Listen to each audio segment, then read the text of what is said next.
안녕하세요. 네, 올해 4월 7일 날 구급 국가직 교정학 구급 국가직 시험이 있었고 거기서 이제 교정학 개론 시험에 대한 해설 강의를 시작하겠습니다. 자, 올해 출제 경향을 보면 예년과 달리 상당히 평이한 문제 위주로 출제가 됐습니다. 그래서 난이도가 높은 문제는 찾아보기 어려울 정도로 평이한 문제 위주로 출제가 되었고요. 최근에 제가 또 작년 12월에 출간했던 핵심 요약집에서도 그 책만 가지고도 거의 대부분의 문제가 풀릴 정도로 난이도가 좀 평이했다. 난이도 조절은 그렇게 바람직한 건 아닌 것 같아요. 난이도가 어려운 문제도 좀 몇 개 있고 해야 실제 조정 점수에서 어느 정도 득점이 되는데 난이도가 너무 쉬웠기 때문에 조정 점수에서는 큰 득이 되지는 않았을 것 같아요. 물론 실전에서 시험장에서 문제를 빨리 풀 수 있는 이런 장점이 있었지만 또 이제 그런 문제는 또 생각을 해볼 수가 있습니다. 자, 출제의 분포를 한번 생각을 해보면 여기서 교정학 파트하고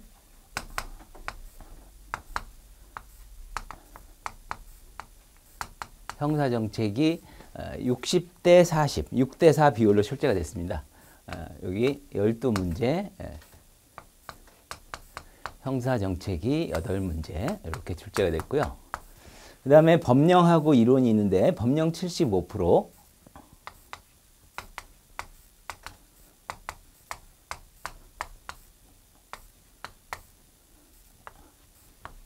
이론은 25%, 5문제죠. 이렇게 출제가 됐습니다.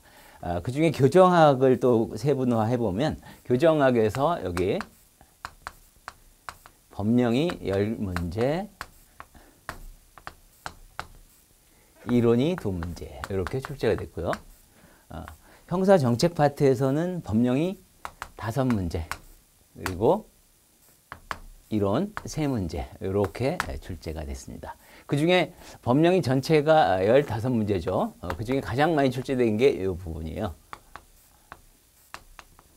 형 집행법에서 10문제.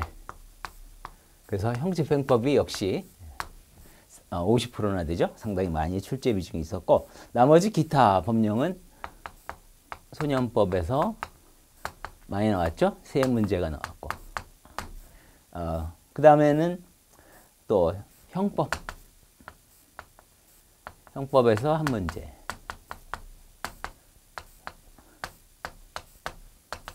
치료 감호 등에 관한 법률에서 1문제 이런 식으로 이제 구성이 됐습니다. 그래서 전반적으로는 일단 법령의 출제 비중이 높기 때문에 평년과 비슷하죠. 그래서 여전히 법령을 좀 잘 공부를 해야 되겠고, 자, 그리고 올해는 출제 비중이 좀 난이도가 상급 난이도는 없었다고 해도 될 정도고 주로 하급이나 중급 정도의 난이도가 많았는데 매년 출제 경향이 바뀌기 때문에 이걸 기준으로 해서 시험 대비하는 건 좀 부족하고요. 과거에 있었던 기출문제 중에 어려웠거나 한 중간 정도의 난이도 되는 것들도 충분히 고려해서 향후 대비를 해야 될 것 같습니다. 자, 그럼 바로 1번 문제부터 시작하겠습니다. 책형은 가책형으로 해설을 진행합니다. 자, 1번 형집행법상 용어에 대한 설명을 옳지 않은 것. 자, 수용자, 수형자 이 개념을 묻는 문제였는데요. 1번에 수용자란 법률과 접근한 절차에 따라 시설에 수용된 사람으로 수용자, 미결 수용자, 사형 확정자 포함한다. 여기서 수용자의 개념은 시설의 법이나 절차에 따라서 적법한 절차에 따라서 수용된 모든 사람을 다 일컫는 것이기 때문에 뭐 수용자, 미결 수용자, 사형 확정자 모든 것을 포함한 개념 옳은 지문이고요. 두 번째, 수형자란 징역금고 구류 선고받아 형이 확정되어 시설에 수용된 사람을 말하며 벌금 과료 완납하지 아니하여 노역장 유치 명령을 받아 시설에 수용된 사람은 제외한다. 뒷부분이 틀렸죠? 포함된다죠. 그래서 수형자의 개념은 형의 집행을 받고 있는 자입니다. 형의 집행을 받고 있는 자. 한자로 쓰자면 이렇게 되죠. 수형자. 그래서 수형자는 징역, 금고, 구류와 같은 자유형에다가 벌금, 과료를 납입하지 않아 노역장 유치 명령 받은 자까지 포함해서 수형자의 개념이 포함이 됩니다. 그래서 2번이 정답이 되겠고요. 3번 미결수용자란 형사 피고인 피의자로서 체포 구속영장 집행받아 시설에 수용된 사람. 최근에 뭐 국정농단 사태니 각종 이제 국가에 문제가 있는 사태로서 전직 고위 관료들이 많이 수용이 되어 있는 상황이죠. 재판이 진행이 된 사람, 진행이 끝난 사람, 진행 중인 경우가 많고, 그래서 이런 사람들이 바로 미결 수용자에 해당이 된다라고 볼 수가 있겠고요. 4번 사형 확정자는 사형 선고받아 확정되어 시설에 수용된 사람. 옳은 지문입니다. 그래서 2번이 정답이죠. 형집행법의 가장 기본이 되는 내용이라고 볼 수가 있습니다. 다음 2번. 범죄자 처우 모델에 대한 설명으로 옳지 않은 것. 자, 처우 모델에 관한 설명도 출제 비중이 매우 높았던 평소 출제가 많이 됐던 부분이고요. 자, 개선 모델. 가혹한 형벌을 지향하고 개선과 교화를 강조한다. 개선 모델 같은 경우에는 의료 모델이 시초고, 그러니까 실증주의적 입장에서 의료 모델이 먼저 생겼고요. 이거는 이제 대상자가 환자다 이거예요. 환자. 그래서 처벌보다는 치료의 대상이고 완치될 수 있다. 이런 개념으로 접근하는 게 의료 모델인데, 개선 모델은 바로 이거 환자로서 치료의 대상인과 동시에 스스로 책임을 질 수 있는 능력이 있다. 따라서 책임을 함양할 수 있는 각종 요법을 도모하는 게 바람직하다. 그래서 개선 모델의 이런 책임 능력을 함양할 수 있는 각종 요법이라든지 이런 걸 통해서 개선과 교화를 꾀하자라는 취지이기 때문에 옳은 지문이 되겠죠. 그 다음에 2번 의료 모델 같은 경우에는 수용자의 강제적 처우로 인권 침해다. 환자로서 치료의 대상이다라고 하면 규정기관에 강력한 재량을 많이 부여합니다. 그 과정에서 대상자, 범죄를 저지른 대상자 같은 경우에는 객체로서 취급함으로써 필요한 경우에는 언제든 불러다가 치료를 하고 이런 조치를 취하니까 인권 침해의 우려가 있다. 이런 비판을 받게 되는 모델이 되겠고요. 자, 그래서 2번 옳은 지문. 3번이 답이죠. 4번 모델, 갱생에 대한 회의론과 의료 모델로의 회귀 경향. 의료 모델로의 회귀 경향은 틀렸죠. 갱생에 대한 회의론은 옳은 표현이라고 볼 수가 있죠. 먼저 있었던 의료 모델이나 개선 모델 같은 이런 갱생 조치가 기껏 치료를 받고 사회에 나갔는데 또다시 재범을 저지르더라. 그렇다면 실패한 모델 아니냐. 그래서 갱생에 대한 회의론은 부각이 되는데, 의료 모델 자체도 비판을, 그죠? 의료 모델을 통해서 실패를 했고 또 인권 침해 사례가 많다라고 비판을 했기 때문에 의료 모델 회귀 경향이라는 표현은 틀렸습니다. 굳이 말하자면 구급 모델로의 회귀 경향이라고 볼 수가 있습니다. 자, 4번 모델은 기존의 모델들이 갱생 조치에 실패를 함으로써 엄격하고 엄격한 또는 공정한 또는 정의로운, 그래서 공정 모델, 정의 모델이라고도 합니다. 처벌을 함과 동시에 과거에 있었던 인권 침해 사례가 문제가 있다. 그래서 인권을 보장하고 적법 절차를 준수하는 방향으로 해나가야 된다. 그래서 엄격한 처벌을 강조하다 보니까 과거에 있었던 구급 모델, 범죄에 상응하는 처벌을 이야기하는 구급 모델로의 회귀 경향이라고 볼 수가 있죠. 유사한 형태로 전개가 된 모델입니다. 자, 그래서 3번이 정답. 다음 4번 재통합 모델. 범죄자와 지역사회 유대 및 지역사회에 기초한 처우를 중요시한다. 자, 재통합 모델 같은 경우에는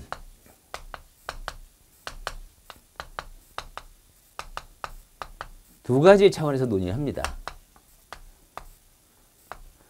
범죄자에 대한 개선 조치뿐만 아니라 사회, 돌아갈 곳은 사회다 이거예요. 사회 환경에 변화를 해야만, 이게 동시에 이루어져야만 재통합, 그래서 바람직한 사회 복귀가 가능할 것이다. 그래서 재통합 모델은 지역사회, 그래서 사회의 변화를 꾀하기 때문에 지역사회와 유대나 지역사회에 기초한 처우가 강조가 되는 모델이 되겠죠.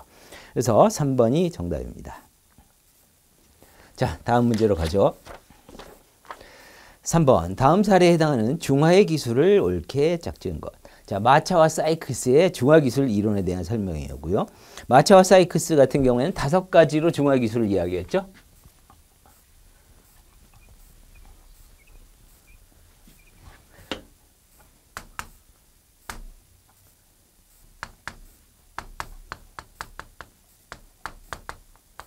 충성심이나 상위 가치의 호소.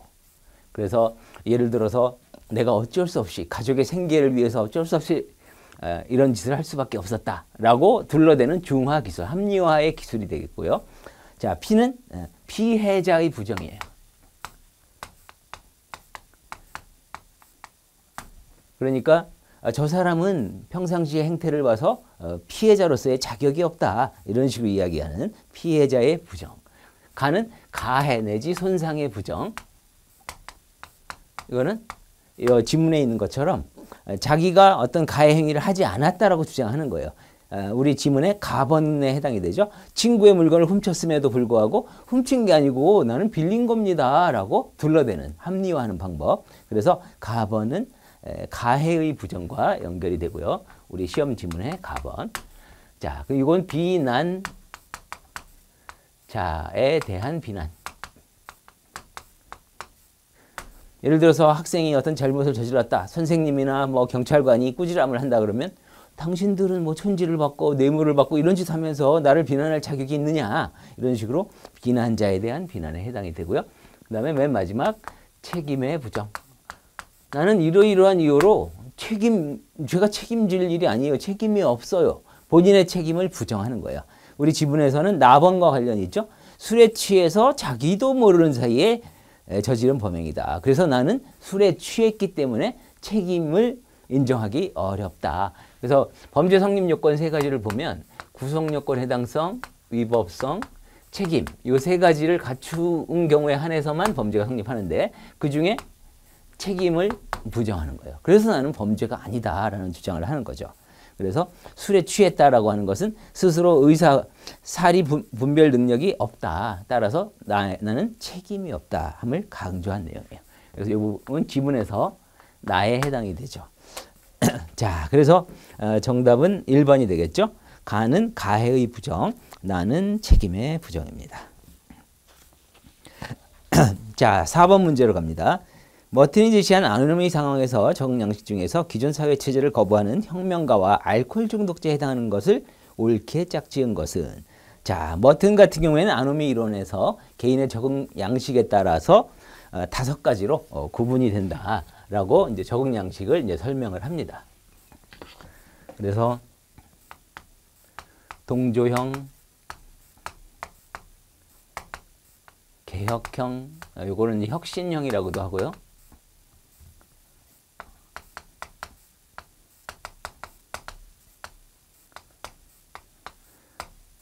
의례형, 도피형, 도피형은 또 회피형이라고도 많이 다르게 부르기도 하고요. 혁명형, 이건 전복형이나 반역형이라고도 합니다. 이렇게 5가지 형태로 구분했는데 구분의 기준은 2가지입니다. 문화적 목표와 그 목표를 달성하기 위한 제도화된 수단, 목표와 수단 간의 괴리가 아노미를 이끌어낸다라는 이야기를 하니까 목표가 있고 수단도 있다면 그 수단을 이용해서 목표를, 이 머튼 같은 경우는 부의 성취라는 목표를 이제 강조를 합니다. 그래서 목표와 수단이 둘 다 가지고 있다면 아무 문제가 없죠. 정상적인 방법으로 정상적인 생활을 영위하게 되니까. 그래서 여기 박스 표에서 기억번에 해당이 되는 것은 바로 동조형을 의미하는 거고요. 자, 그 다음에 니은번은 문화적 목표는 있고 제도화된 수단은 없죠. 이게 바로 사회적으로 가장 문제가 되는 유형이고, 부의 성취라고 하는 목표는 있는데 달성하기 위한 수단 방법을 가지고 있지 않아요.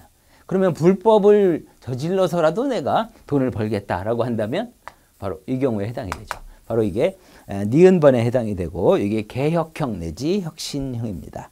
그 다음에 디귿번은 마이너스 플러스로 되어 있죠? 마이너스 플러스. 자, 의뢰형 같은 경우에는 목표는 없고 수단은 가지고 있는 사람이에요. 보통 하층 봉급 생활자들이 이런 형태가 많다고 합니다. 딱히 돈을 많이 벌면 뭐해? 라고 해서 목표는 따로 가지고 있지 않지만 그 사회적인 제도화된 수단은 갖춘 유형, 이걸 의뢰형이라고 합니다. 그 다음에 리얼번은 바로 여기 도피형에 해당이 되죠. 마이너스. 그래서 이 경우에는 목표도 상실되고 수단도 없는 사람. 그래서 이런 경우에는 사업을 하다가 망해가지고 불황 생활을 하거나 노숙자 생활을 하거나 알코올 중독으로 이렇게 생활을 하거나 자포자기한 유형. 이게 바로 도피형에 해당이 되고요. 그래서 위에 설문에서 알코올 중독자 B에 해당이 되는 게 바로 리을에 해당이 되겠죠. 바로 여기가 우리 문제에서 알코올 중독자 B에 해당이 됩니다. 자, 그 다음에 여기 혁명형 내지 반역형 같은 경우에는 플러스 마이너스라고 되어 있죠. 표의 밑에 있는 것처럼 제3에 대한 플러스 마이너스는 제3의 대안을 추구한다. 이건 뭐냐면 기존의 각종 목표나 수단이라는 체제를 모두 거부하고 자기 나름대로의 새로운 이상적인 어떤 대안을 추구하고 갈구하는 유형입니다. 이 경우에는 혁명을 꾀한다거나 또는 각종 공적 공사에서 시위를 주도한다거나 이런 사람들이 혁명형 내지 반역형이 많다라고 합니다. 그래서 문제에서는 기존의 사회 체제를 거부하는 혁명가형 A형 바로 여기에 해당이 되겠죠. 그래서 요거는 A 이렇게 연결이 될 수가 있습니다. 그래서 A는 혁명형, B는 도피형이고요. 답은 A, 미음, B는 리얼 이렇게 되겠죠. 그래서 3번이 정답입니다. 이것도 기존에 공부하신 분들은 아마 쉽게 맞출 수 있는 문제였던 것으로 생각이 들고요. 자, 다음 문제로 가죠. 5번 소년법상 소년 형사 절차에 대한 설명으로 옳지 않은 것은 1. 소년에 대한 구속영장은 부득이한 경우 아니면 발부할 수 없다. 그래서 성인에 대한 특례로서 가급적이면 구속영장을 발부할 수 없도록 규정이 있고요. 그 다음에 2번이 답이죠. 형의 집행유예를 선고하면서 부정경을 선고할 수 있다가 아니라 없답니다. 소년법에 따르면 집행유예나 선고유예를 선고할 때는 부정경을 선고하지 못하도록 이런 규정을 담고 있습니다. 그래서 집행유예라는 것 또는 선고유예 같은 경우에는 일정한 기간이 지나면 일정한 법적인 효력이 있죠. 집행유예는 어떻게 되죠? 형선고의 효력 상실, 선고유예는 면속 한주. 그런 일정 기간이라는 게 명확해야 되기 때문에 이건 부정경을 선고하는 것과 연결이 되기가 어렵습니다. 따라서 부정경을 선고할 수 없다라는 규정을 두고 있고요. 2번이 답입니다. 3번 소년에 대한 형사사건은 다른 피의사건과 관련된 경우에도 분리하여 심리하는 것이 원칙이다. 그래서 우리 소년법에 따르면 다른 피의사건과 관련이 있더라도 심리에 지장이 없으면 분리 절차를 분리하여야 한다. 이런 규정을 두고 있습니다. 그래서 소년의 보호를 위해서 함께 묶어서 심리하는 것이 아니라 분리하는 것을 원칙으로 하고 있고요. 4번 18세 미만인 소년에게 노역장 유치를 선고할 수 없다. 노역장 유치 소년법에 따르면 환영처분이라고 표현이 되어 있습니다. 그래서 벌금 과료 대신 노역에 종사하게 하는 것, 그래서 환형처분이라고도 하고요. 바로 소년법에 규정된 내용이고요. 나이는 18세 미만입니다. 그래서 4번도 옳고 2번이 정답이고요. 다음 6번 구금 방법에 대한 설명으로 옳지 않은 것. 자, 펜실베니아제나 5번제에 관한 설명인데 이것도 평상시 많이 출제되던 유형이죠. 먼저 1번 펜실베니아 시스템은 독거 생활을 통한 반성과 참회다. 그래서 종교적 참회 사상을 바탕으로 해서 독거 생활을 하면서 참회하고 반성하고 이런 과정을 통해서 교화가 될 수 있다. 이런 측면을 강조한 내용, 옳은 지문입니다. 2번, 5번 시스템, 5번제는 도덕적 개선보다는 노동 습관의 형성을 더 중요시한다. 자, 이 구금 제도와 관련해서 엄정독고제라고 할 수 있는 펜실베니아제, 이건 엄정독고제라고도 합니다. 종교적 참회 사상을 기초해서 독거 생활하는 엄정독고제. 그리고 이 반대 개념이 뭐죠? 혼거제라고 할 수가 있겠죠. 혼거제는 여러 명이 일정 거실에서 함께 생활하는 유형. 근데 펜실베니아의 장단점, 혼거제의 장단점이 있으니까 그거를 잘 절충을 해가지고 장점만 취합해서 만들어 보자. 그게 바로 5번제예요. 그래서 5번제 같은 경우에는 주간에 공동생활, 공동작업을 꾀하고 대신 말하면 악성 감염의 폐해가 들어오니까 침묵하에 공동작업을 하게 되어 있습니다. 그래서 침묵제라고도 하고요. 그 다음에 야간에는 펜실베니아제와 같이 독거고금 이런 방식을 절충한 형태가 됩니다. 그래서 펜실베니아제에 비하면 이런 작업, 그죠? 여기 지문에 있는 것처럼 노동 습관의 형성 이런 측면을 강조하게 됩니다. 자, 3번. 펜실베니아 시스템은 윌리엄 펜의 참여 사상에 기초하여 창안되었고 여기까지 문제가 없는데 뒷부분이 잘못됐죠. 침묵제 또는 교단금지제 요거는 5번제에 대한 설명이죠. 바로 5번제가 침묵제 그러니까 말을 하지 않은 상태에서 작업에 종사한다. 주간에. 그 다음에 교담금지제 이것도 같은 의미죠. 상호간에 말해서는 안 된다. 또는 뭐 독거제, 펜실베니아제의 엄정 독거제를 완화했다 그래서 완화 독거제라고도 하고요. 반 독거제라고도 합니다. 절반은 독거고 절반은 hon거니까. 그래서 이 끝에 있는 지문은 5번제에 대한 설명이니까 3번이 정답이 되겠죠. 자, 그리고 4번. 5번 시스템은 엘람 린즈 창안 그리고 반독거제 또는 완화독거제로 불린다. 맞습니다. 반독거제, 완화독거제. 그래서 3번이 정답입니다. 자, 7번 소년법상 보호처분에 대한 설명으로 옳지 않은 것. 1. 사회봉사명령은 200시간, 수강명령은 100시간을 초과할 수 없다. 맞죠? 보호관찰관이 명령을 집행할 때 본인의 정상적인 생활을 방해하지 않도록 해야 된다. 자, 옳은 지문이고요. 일반 형법에 따라서 사회봉사나 성인에 대해서 사회봉사 수강명령이 부과가 되는 경우에는 또 보호관찰법에 그 세부 절차 규정이 돼 있고요. 거기에는 사회봉사는 500시간, 수강명령은 200시간까지 가능한데 소년법상 보호처분이라는 경우에는 그거보다는 낮춰서 규정이 돼 있고 바로 사회봉사는 200시간, 수강명령은 100시간까지 가능합니다. 2번 보호처분 계속 중일 때 사건 본인이 처분 당시 19세 이상인 것으로 밝혀진 경우에는 소년법 판사는 결정을 해서 보호처분을 취소해야 된다. 보호처분의 대상이라고 한다면 소년에 대한 보호처분이죠.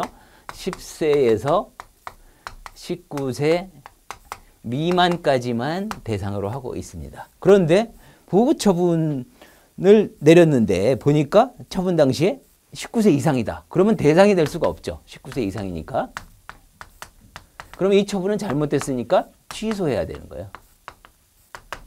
그래서 취소하고 일정한 조치를 취하게 돼 있습니다.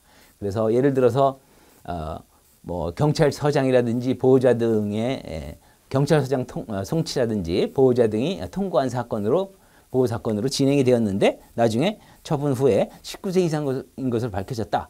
그러면은 범죄가 성립이 되면 검사가 기소를 할 필요가 있는 경우도 있죠. 그때에는 검사에게 송치를 해서 검사가 공소 제기를 하면 형사사건으로 진행이 되고 보호처분은 불가능한 나이가 됐으니까 그런 식의 조치를 하게 돼 있고요. 자, 3번이 답입니다. 장기 보호관찰 처분할 때 해당 보호관찰 기간 동안 야간 등 특정 시간대에 외출을 제한하는 명령을 대상자 준상으로 부과할 수 있다. 해당 보호관찰 기간 동안 이게 틀렸죠. 자, 이 부가처분에 관한 얘기인데 부가처분은 단기나 장기 똑같고요. 보호관찰을 부과할 때 일정한 것을 할 수 있는 게 두 가지가 있어요. 하나가 일정한 대안교육이나 일정한 기관에서 상담을 받고 교육을 받도록 하는 이런 걸 할 수가 있고요. 요거는 3개월 내에 하도록 되어 있습니다. 그 다음에 이 지문과 같이 야간 등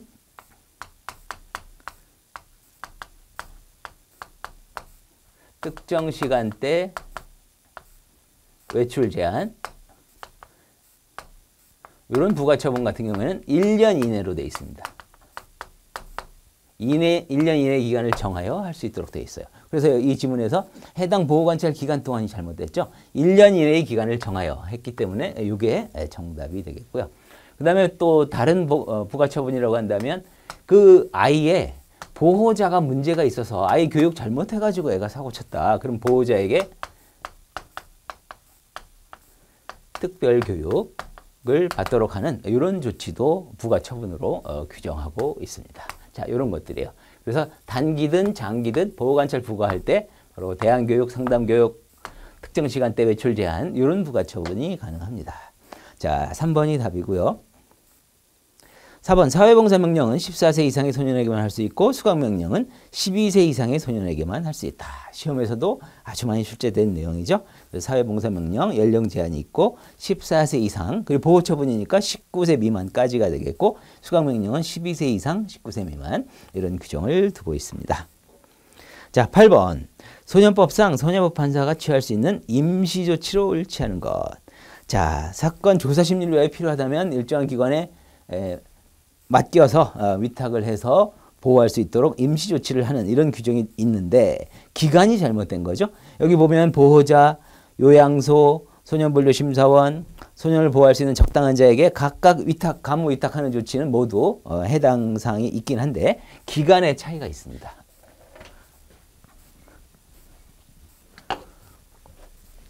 그래서 보호자나 또는 보호하기 적당한 사람, 그 다음에 일정한 시설, 또 병원, 요양소 등등에 위탁할 때는 3개월 내에 하도록 되어 있고요. 연장을 하면 1회에 하나요. 요 기간 연장이 가능하니까 또 3개월 내에 추가할 수 있고요. 이렇게 되어 있고요. 유의하실 것은 여기 3번이 답인데 소년 분류심사원. 분류심사원은 엄격한 권리 통제가 되기 때문에 기간을 짧게 규정하고 있어요. 그래서 여기에 위탁을 한다 그러면 1개월 내고 추가하더라도 1개월까지 또 추가가 연장이 가능합니다. 그래서 한다고 하더라도 최대 2개월까지만 가능하죠. 근데 여기는 소년분류심사원의 3개월간 이거는 이제 현행법상 불가능한 거죠. 그래서 3번이 정답이 되겠습니다. 나머지는 3개월에 3개월 추가니까 전부 기간 내에 해당이 되고요. 그래서 3번이 답입니다. 자, 9번 문제입니다. 형집행법령상 분류심사에 대한 설명으로 옳은 것만을 모두 고른 것. 6번 교정시설장은 분류심사를 위하여 수용자 대상으로 상담 등 통한 신상에 관한 개별 사안, 조사, 심리지능, 적성검사, 필요한 검사를 할 수 있다. 그래서 앞에 조사가 분류조사고요. 뒤에 심리지능, 적성검사 등 검사, 이게 이제 분류검사, 교정시설의 장의 권한으로 규정이 되어 있고 옳은 지문입니다. 니은번 틀렸죠? 개별처우계획 조정을 하는 것은 정기재심사하고 부정기재심사고 특별재심사라는 건 현행법상 존재하지 않습니다. 그래서 설명을 하자면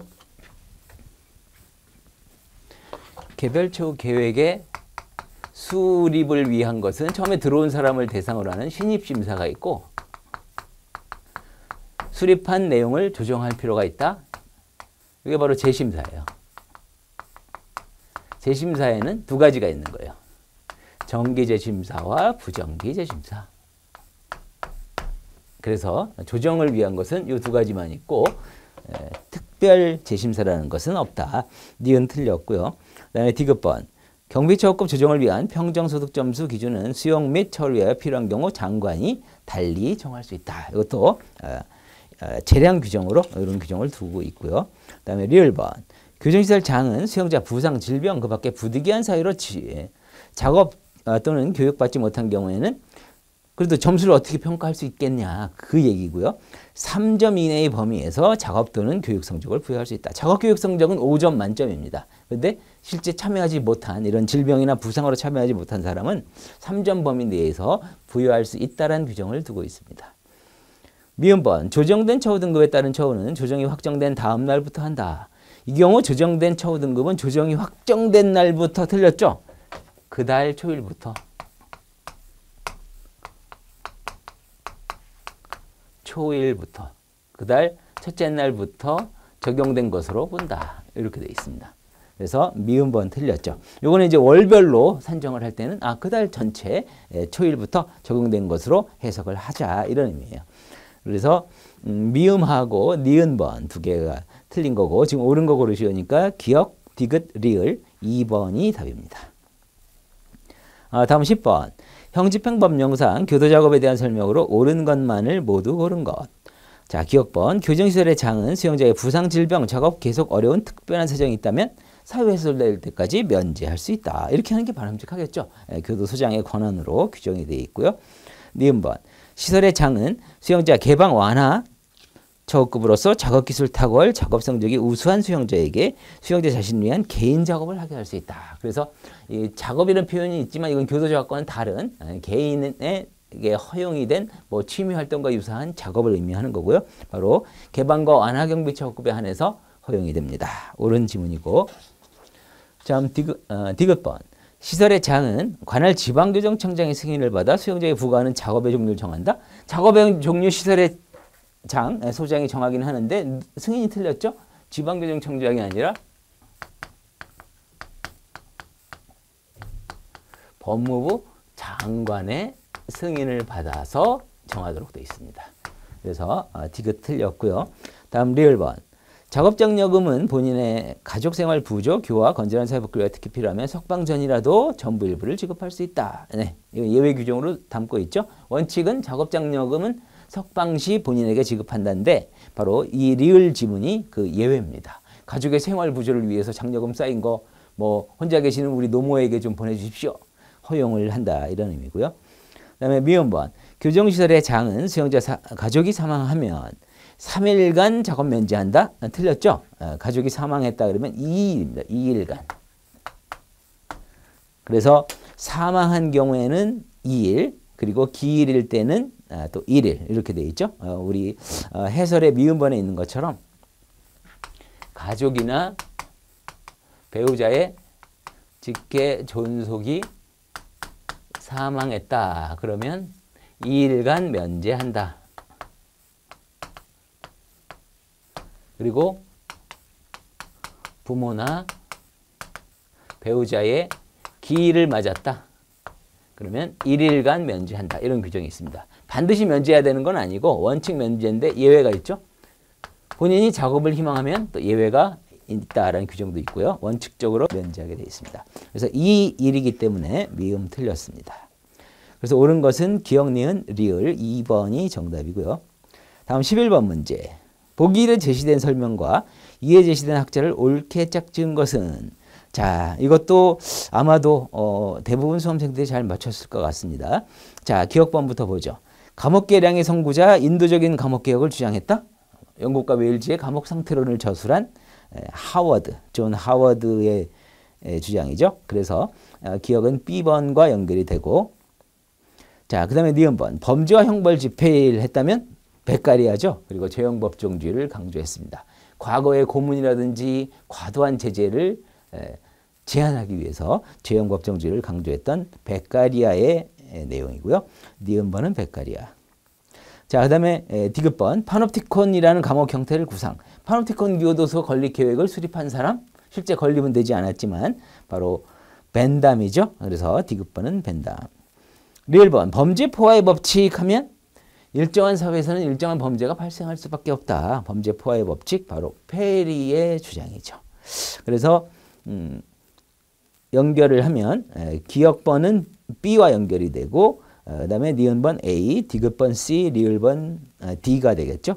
그래서 답은 3번이 답이 되겠습니다. 자, 다음 12번 문제. 형집행법의 내용으로 옳지 않은 것. 1. 법무부 장관은 교정시설 설치 운영에 관한 업무의 일부를 법인 또는 개인에게 위탁할 수 있다. 자, 옳은 지문이죠. 위탁 규정으로 해서 법인 업무의 일부를, 이게 이제 포인트가 되긴 했는데 이건 옳은 지문으로 출제가 됐고요. 그래서 위탁에 관한 법률, 민영교도소법이 생겨서 실제 민영교도소가 운영이 되고 있는 상황이고요. 그 다음에 2번. 법무부 장관은 교정시설 운영교도관 복무 수용자 처우 인권 실태 파악하기 위하여 매월 1회 이상 틀렸죠? 매년이죠? 1년에 1회 이상 교정시설 순회점검 또는 소속 공무원으로 하여금 순회점검하게 하여야 된다. 그래서 매월이 아니고 매년입니다. 2번이 정답. 순회점검제도. 그 다음에 3번. 수영자가 소년교도 수용 중 19세가 된 경우에도 교육, 교화 프로그램, 작업, 직업훈련을 위하여 필요하다면 23세 되기 전까지 계속 수용할 수 있다. 네, 옳은 지문이죠. 이 지문은 23세까지 해서 변형해서 틀리게 출제된 적도 많았는데 이번엔 옳은 지문으로 출제가 된 거죠. 다음 4번. 교정시설의 장은 법률이 정한 사유가 있는 경우에 수용자에게 5일 이내에 특별기후를 허가할 수 있다. 옳은 지문입니다. 기후에는 일반기후와 특별기후가 있고 특별기후는 이렇게 일정한 법률이 정한 사유만 해당이 되면 5일 내에 특별기후를 허가할 수 있는 규정이 있고요. 그 법률이 정한 사유가 뭐가 있죠? 사망과 혼례 두 가지가 있습니다. 자, 그래서 가족이나 배우자의 직계존속의 사망 그리고 직계비속의 혼례 이 두 가지 사유가 있다면 5일 내에 특별기후가 가능하다. 옳은 지문입니다. 그래서 2번이 정답이고요. 다음 13번 문제. 형집행법 시행규칙상 보기 1의 경비처분과 보기 2의 작업기준을 바르게 연결한 것. 이것도 평상시 많이 눈여겨보시고 중요시했던 문제가 그대로 출제가 됐죠. 자, 일단 답은 4번 리을 B 연결이 되는 거고요. 여기 설명을 드리자면 작업은 크게 네 가지로 나눌 수가 있잖아요. 자, 교정시설 내에서 하는 군의 작업. 그 다음에 개방지역이라고 하는 특정한 공간에서 하는 개방지역 작업. 그 다음에 사회에 출퇴근하면서 하는 외부 통근 작업. 이렇게 크게 작업은 세 가지에다가 그러니까 외부 통근 작업, 개방지역 작업, 그러니까 가장 모범수들에게 부여하는 것부터 순차적으로 생각을 해보면 돼요. 외부 통근 작업, 개방지역 작업, 그 다음이 군의 작업, 그 다음에 가장 심각한 사람은 작업을 안 시키는 것까지. 이렇게 네 단계로 나눌 수가 있고요. 그거를 이제 경비처우급별로 구분해 보면 됩니다. 그래서 개방, 완화, 일반, 중경비처우급. 자, 하나씩 적어보면 머리 글자로 외부 통근 작업, 개방지역 작업, 군의 작업, 그다음에 작업 안 시키는 것까지 이런 식으로 배치가 되죠. 개방지역 작업은 외부 통근 작업 및 개방지역 작업 이렇게 규정이 되어 있고요. 이 부분이 이제 유의해야 될 부분이고 나머지는 및 해놓고 필요시란 말이 꼭 들어갑니다. 필요시 바로 위에 있는 거 외부 통근 작업.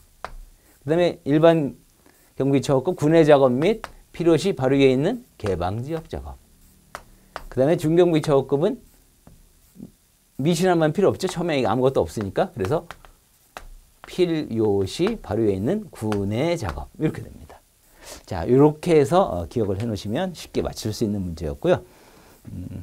자, 그래서 정답은 4번이 답이 되겠고 밑에 보기 2번에 A번 개방지역 작업 및 필요시 외부 통근 작업은 뭐죠? 완화 경비처우급과 연결이 될 수가 있고 그다음에 군의 작업 및 필요시 개방지역 작업은 일반 경비처우급. C번에 외부 통근 작업 및 개방지역 작업은 바로 개방처우급이 되겠고 그다음에 D에 필요시 군의 작업은 중경비처우급 이렇게 연결이 됩니다. 자, 14번 문제. 형집행법령상 교정시설 시찰 및 참관에 관한 설명으로 옳지 않은 것. 시찰 참관도 기존에 많이 나왔던 문제고요.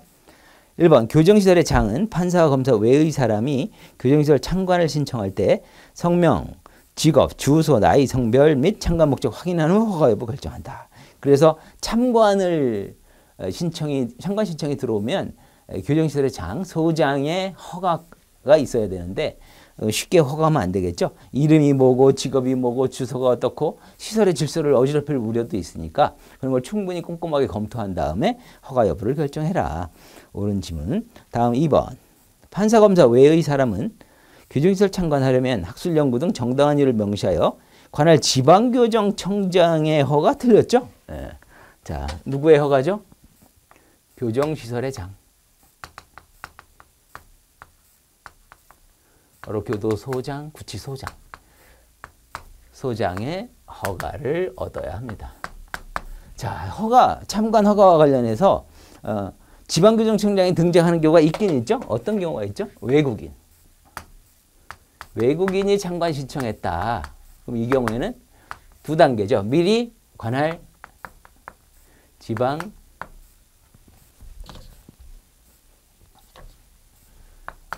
교정청장의 승인을 받은 후 그 다음에 소장이 허가한다. 이런 식으로 되어 있습니다. 그래서 기본적인 허가는 교정시설의 장의 몫이지 지방 교정청장의 몫이 아니다. 그래서 2번 정답이죠. 다음 3번 판사 또는 검사가 시찰할 때에는 미리 신분을 나타내는 증표를 시설의 장에게 제시한 후 시찰부에 서명 날인해야 된다. 그래서 판사 검사가 시찰하는 경우에는 참관과 달리 허가를 요하지 않죠. 그래서 신분 확인만 하고 서명 날인하고 바로 안내하게 되어 있습니다. 다음 4번 시설의 장은 판사 또는 검사가 시설을 시찰할 때 교도관의 시찰받은 요구받은 장소를 안내하고 시찰부에 기록한다. 이런 절차로 진행이 됩니다. 자, 다음 문제로 가죠. 15번 현행 법령상 형벌에 대한 설명으로 옳지 않은 것. 자, 1번 죄를 범할 당시 18세 미만인 소년에 대해서는 사형을 선고할 수 없다. 네, 이건 소년법에 규정이 되어 있죠. 어떻게 되어 있죠? 18세 미만인데 사형이나 무기에 해당이 되는 범죄를 저질렀다면 이건 선고할 수 없고 어떻게 한다? 15년 유기징역으로 한다. 법에서 아예 이렇게 선언을 했기 때문에 사형 무기는 선고할 수가 없는 거고요. 15년 유기징역으로 자동적으로 부과하게 되어 있습니다. 그래서 1번 맞고 2번 유기징역은 1개월 이상 30년 이하 이게 기본 원칙이죠. 1개월에서 30년까지인데 가중 여러 가지 사유가 있어서 형이 가중이 되는 경우가 가중 사유가 있다면 최대 얼마까지? 50년까지 가능합니다. 그래서 2번도 옳은 지문이고 3번 형을 변고할 경우에는 형의 일부에 대하여 집행을 유예할 수 있다. 옳은 지문이죠. 집행유예 시 변고하는 경우에도 그 일부에 대해서 집행을 유예할 수 있다는 규정이 우리 형법에 마련되어 있고요. 또 참고로 설명을 드리면 집행유예 변고할 때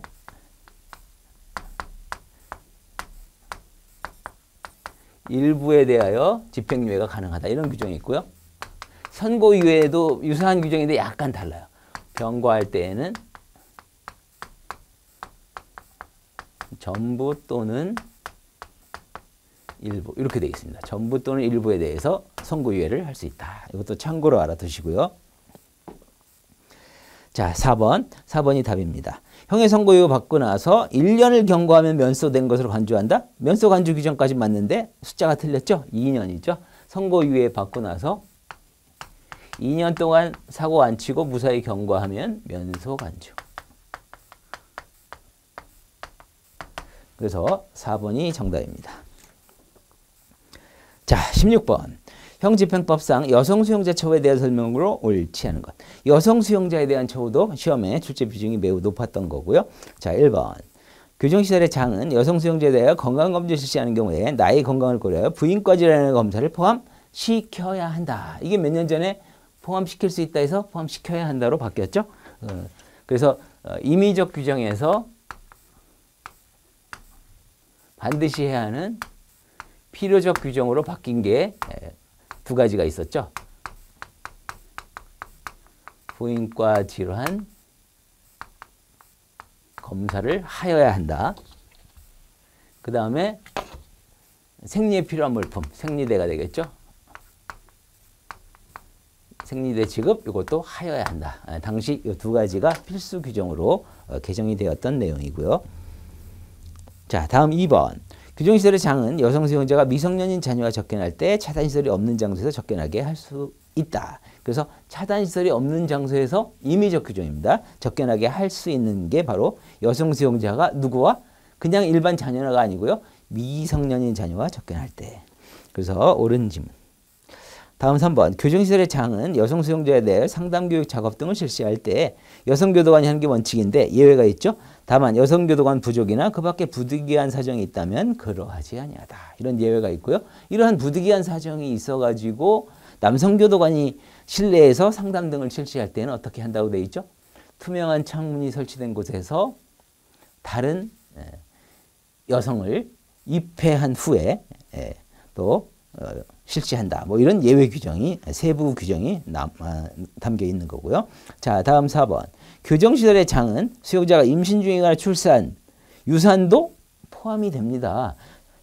유산을 했다고 하더라도 출산만큼이나 여성의 그 신체적으로 상당히 힘들어지는 몸이 상당히 안 좋아지는 상황이 되기 때문에 똑같이 다 배려를 합니다. 그래서 임신 중 그리고 출산, 유산 모두 포함하여 이런 경우에는 여성보호 건강유지를 위하여 정기적인 검진 등 적절한 조치를 해야 된다. 포함되지 않음, 이 부분이 틀렸죠. 그래서 건강검진과 관련해서는 여러분 잘 아실 겁니다. 그래서 일반 수용자는 1년에 1회 이상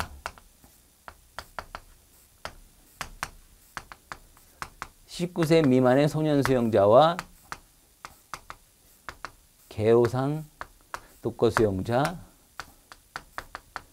노인 수용자들은 더 자주 해야 되겠죠? 6개월에 1회 이상 이렇게 돼 있죠. 지금 임산부, 출산, 유산 등은 정기적인 검진, 이렇게 숫자가 아니고 이렇게 표현이 되죠. 검진 등 적절한 조치. 자, 이거 시험에 아주 많이 나왔던 유형이 되겠고요. 4번이 정답입니다. 자, 17번 문제. 형집행법 시행규칙상 직업훈련에 대한 설명으로 옳지 않은 것. 1. 직업훈련의 직종선정, 훈련 과정별 인원은 지방교정청장의 승인을 받아 교정시설의 장이 정한다. 이런 직종선정이나 훈련 과정별 인원을 교정시설의 장이 정하는 것까지 맞는데 승인이 또 틀렸죠? 자, 누구? 법무부 장관입니다.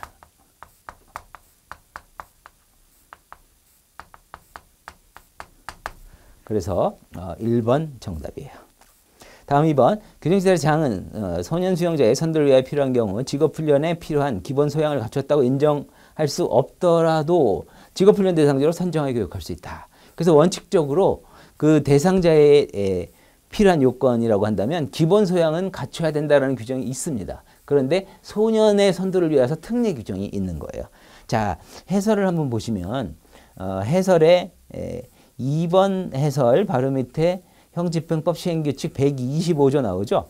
1항의 두 번째 밑에부터 보면 1, 2, 3, 4 숫자가 나와 있죠.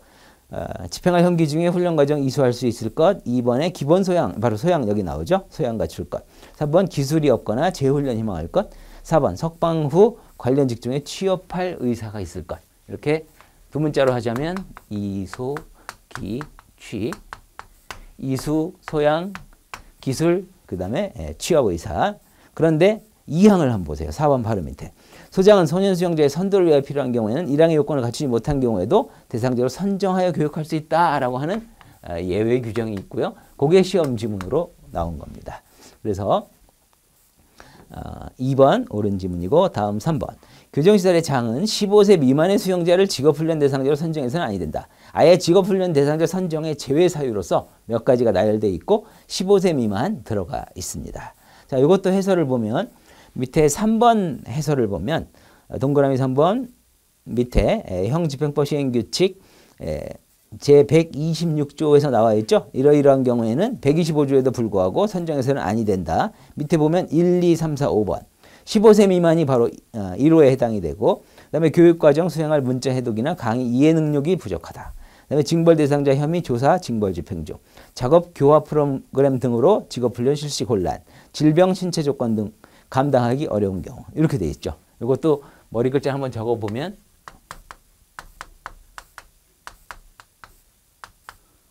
이렇게 되죠. 평상시에 이런 식으로 강의를 많이 합니다. 자, 나이는 실제 우리 조문엔 나이란 말은 없지만 이해하기 좋게 이렇게 키워드로 했는데 15세 미만.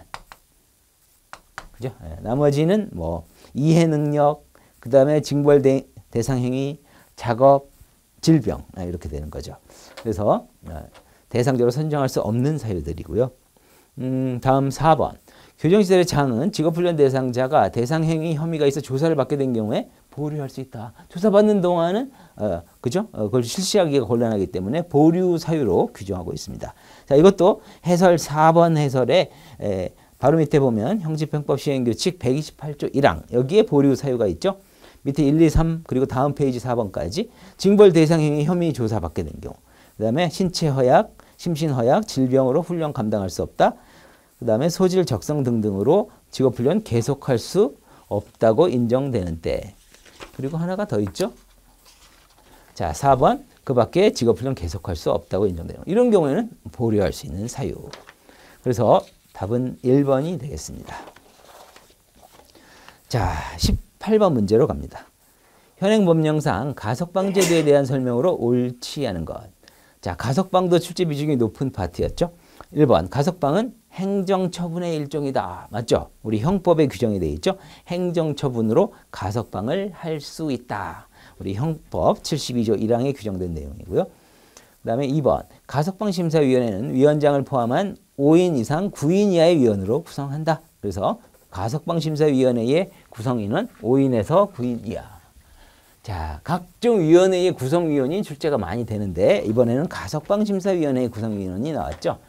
참고로 말씀을 드리면 분류처위원회, 징벌위원회, 교정자문위원회는 5인에서 7인 이하로 되어 있고요. 바로 이 지문에 있는 가석방심사위원회하고 형사정책 파트에 있는 보호관찰심사위원회. 그 다음에 이 두 가지는 어떻게? 5인에서 9인 이하. 귀후심사위원회는 6인에서 8인 이하. 이런 식으로 시험이 많이 나왔죠. 이번에는 이 가석방심사위원회가 출제가 된 거고요. 다음 3번. 가석방심사위원회는 적격 결정을 했다면 5일 내에 법무부 장관에게 허가를 신청해야 된다. 네, 이것도 옳은 지문입니다. 가석방 절차와 관련해서 한번 설명을 드리면 소장은 분류처위원회 의결을 거쳐서 가석방 심사 대상자를 선정을 합니다.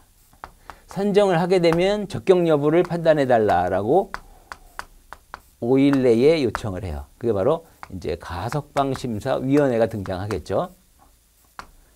이 위원회에서는 적격 여부를 결정하고 적격 결정을 했다. 그러면 최종적인 권한자인 장관에게 5일 내에 허가를 해달라고 신청을 하게 됩니다. 그러면 장관의 재량에 의해서 위원회의 내용이 적정하다고 인정하면 장관이 최종적으로 허가 여부를 결정하는 이런 단계로 넘어갑니다. 그리고 이때 필요한 경우에 가석방할 때 보호관찰을 받는 게 원칙이지만 행정관청이 필요하다고 하지 않으면 그러하지 않는 이런 예외가 있죠. 그래서 보호관찰을 부과할지 말지에 대해서는 보호관찰심사위원회에서 또 판단을 하고요. 이런 절차를 거치게 됩니다. 바로 이게 시험에 나온 거죠. 자, 다음 4번. 가석방 취소자의 잔영 기간은 가석방을 실시한 다음 날부터 원래 형기 종료일까지로 하고 이 기간은 맞죠? 가석방이 문제가 돼가지고 취소가 됐다면 잔영을 집행을 해야 되는 상황이 오는데 가석방 실시한 나간 다음 날, 나간 그날은 조금이라도 교도소에 있었기 때문에 그건 포함이 되고 그 다음 날부터 원래 형기 종료일까지 그거를 이제 잔영을 집행을 해야 되는데 맨 끝에 있는 표현이 잘못됐죠. 잔영 집행 기산일은 가석방을 실시한 다음 날로부터 바로 기산일 이 자체는 말이 안 되는 문장이죠. 왜냐하면 가석방돼서 나갔다가 문제가 있어서 취소돼서 교도소로 돌아와서 잡아들여서 수용을 해야 그때부터 이제 잔영이 집행이 되는 건데 가석방을 실시한 다음 날로부터 바로 기산이 된다는 건 이 논리적으로도 말이 되지가 않죠. 그래서 정확한 표현은 해설에 있는 것처럼 가석방 취소 실효로 인하여 교정시설에 수용된 날로부터 그 앞에 있던 그 기간만큼 잔영을 집행한다. 이렇게 해야 옳은 표현이 됩니다. 4번이 정답. 다음 19번. 치료감호법상 보호관찰에 관한 설명으로 옳지 않은 것. 자, 치료감호법상 보호관찰 같은 경우에는 치료감호 대상자가 가족료나 법정 대리인 등에게 치료 위탁이 되면 자동적으로 보호관찰을 받게 돼 있고요. 이 기간은 3년으로 한다. 이렇게 규정이 되어 있습니다. 그래서 제가 평상시에 가위바위보, 가위보 3년 뭐 이런 식으로 많이 설명을 드렸는데 자, 관련된 문제가 출제가 됐죠. 자, 먼저 1번 보호관찰의 기간은 3년 맞죠? 그 다음에 2번 피치료 감호자에 대한 치료 감호가 가족료가 되었을 때 보호관찰이 시작이 된다. 가족료가 되면 자동으로 보호관찰이 시작이 되고 그 다음에 3번 피치료 감호자가 치료 감호 시설 외에서 치료받도록 법정 대리인 등에게 위탁이 됐을 때 이게 바로 치료 위탁이에요. 위탁이 됐을 때 보호관찰이 자동으로 시작이 됩니다. 4번이 답이죠. 치료감호심의위원회에 치료감호 종료 결정이 있어도 보호관찰 기간이 남아있다면 보호관찰은 계속된다. 틀렸습니다. 보호관찰 기간이 남아있다고 하더라도 치료감호심의위원회에서 치료감호가 이제 필요 없다라고 종료 결정까지 내렸다면 더 이상 보호관찰은 받게 할 필요가 없다. 그래서 보호관찰의 종료 사유로 규정이 되어 있습니다. 4번이 답이죠. 자, 밑에 해설을 보시면 해설의 셋째 줄에 치료감호법 32조 3항에 다음 줄 보면 1, 2, 3번 번호가 있죠. 이게 바로 종료 사유예요. 보호관찰은 보호관찰 기간이 끝났다? 당연히 종료할 것이고 그 3년이라는 기간. 그 다음에 2번 보호관찰 기간 끝나기 전이라도 치료감호심의위원회에서 종료 결정이 있을 때 바로 이 지문에 의해서 종료 사유. 그 다음에 3번 보호관찰 기간이 끝나기 전이라도 비보호관찰자가 다시 치료감호 집행받게 되어 재수용이 되거나 새로운 범죄로 금고 이상형의 집행을 받게 된다. 이때는 보호관찰은 종료한다. 보호관찰의 개념 자체가 사회에서 일상생활을 영위하면서 그죠? 일정한 통제, 감시를 받는 것을 보호관찰이라고 하니까 이렇게 새로운 치료감호라든지 형 집행을 받게 되면 시설에 수용이 되게 되니까 당연히 보호관찰은 종료될 수밖에 없죠. 그래서 이 세 가지가 종료 사유입니다. 자, 다음 20번 문제. 형집행법 시행령에 따를 때 괄호 안에 들어갈 내용을 옳게 짝지은 것은 자, 이것도 많이 출제가 되었고 쉬운 문제에 속하죠. 첫 번째 문장 미결 수용자의 접견 횟수 매일 한 번씩이죠. 그래서 매일 1회, 기억은 매일 1회고 변호인과의 접견은 포함하지 않고 별도로 보장이 되고요. 다음 두 번째 교정시설의 장은 19세 미만 개호상 독거 수용자에 대하여 아까 설명을 잠시 드렸죠. 6개월에 1회 이상 6개월에 1회 이상 건강검진을 실시하도록 되어 있습니다. 그래서 니은번은 6개월에 1회 이상. 그 다음에 세 번째, 규정시설의 장은 작업의 특성, 계절, 그 밖의 사정을 고려하여 수용자의 목욕 횟수를 정하되 목욕은 부득이한 사정이 없다면 적어도 일주일에 한 번 이상, 그래서 매주 1회 이상 하도록 규정하고 있습니다. 답은 1번이 되겠죠. 자, 이번 시험에 대한 해설을 마쳤습니다. 어땠나요? 여러분들 또 기존에 이제 풀어보신 이번에 시험에 응시했던 분들도 보면 아주 상당히 쉬웠다라는 걸 많이 느끼셨을 것 같고요. 또 이제 새롭게 데뷔하는 분들도 어느 정도 공부가 좀 돼 있다면 이 정도 문제는 상당히 쉽네라는 느낌이 들 정도의 그런 문제였습니다. 자, 그래서 어쨌든 이번 시험에 응시한 수험생들 모두 좋은 결과가 있기를 기대하고요. 그 다음에 다음 시험에 또 준비를 하시는 수험생들 같은 경우에는 이런 기출자료 특히나 올해 시험 같은 경우에는 아주 중요한 것 위주로 좀 평이하긴 했지만 시험에 많이 출제되는 것 위주로 또 출제가 되었기 때문에 이런 걸 토대로 향후에 또 어떻게 공부를 해야 될지 이런 거 한번 검토를 해보시고 철저한 준비를 하시기 바랍니다. 자, 이상으로 해설을 마치겠습니다. 수고하셨습니다.